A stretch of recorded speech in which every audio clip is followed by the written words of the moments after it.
Rızk veren Allah'tır. Rızk veren Allah'tır. Malın çokuysa, etrafın acıyatmış, karnı tokuysa, merhamet duygusu sende yokuysa, 100 oruç tutmağın ne manası var? Ramazan gelende lezzetleyenler, miskini, fakiri düşünmeyenler, halalı haramdan fark etmeyenler, bir ay aç kalmağın ne manası var? Terazi elinde eğri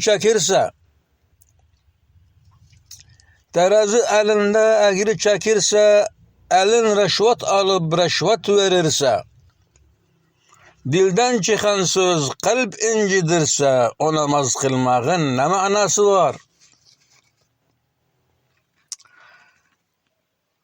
Yalandan and içip alver edenler, haksızı paradan haklı edenler, faizden, ribadan malı yığanlar, 10 hacca gitmeğin ne manası var? Haram paradan öge çıkanlar, yetimler hakkını noş edip yenler, buhtanla çokunu bedbaht edenler, tekiyede durmağın ne manası var?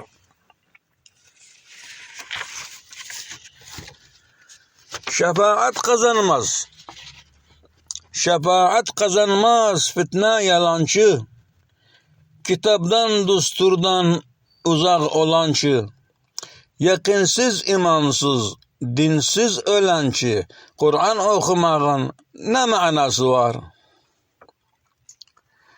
Ehl-i beyt aşkından habersiz yatan, şeytana aldanıp eğri yol tutan, Muharrem gelende karaya batan, sineye çalmağın ne manası var?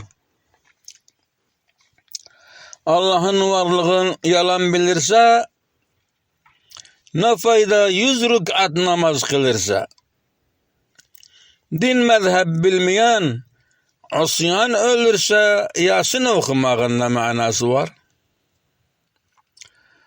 Vatanın servetin aşkar çalanlar, çigininde kaldırıp koynu dolanlar, girişle arada imam olanlar, mullalık etmeğin ne manası var?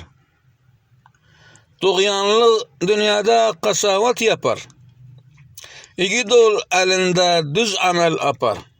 Düşman çalışırsa düşmanın tapar, habersiz yatmağın ne manası var? Abbasam her neyem,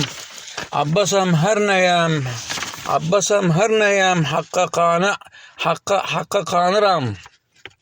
Abbasam her neyem, hakka kanıram. O eski yaraçım, hele yanıram. Katlime çalışan bici tanıram. Adını demeğin ne manası var?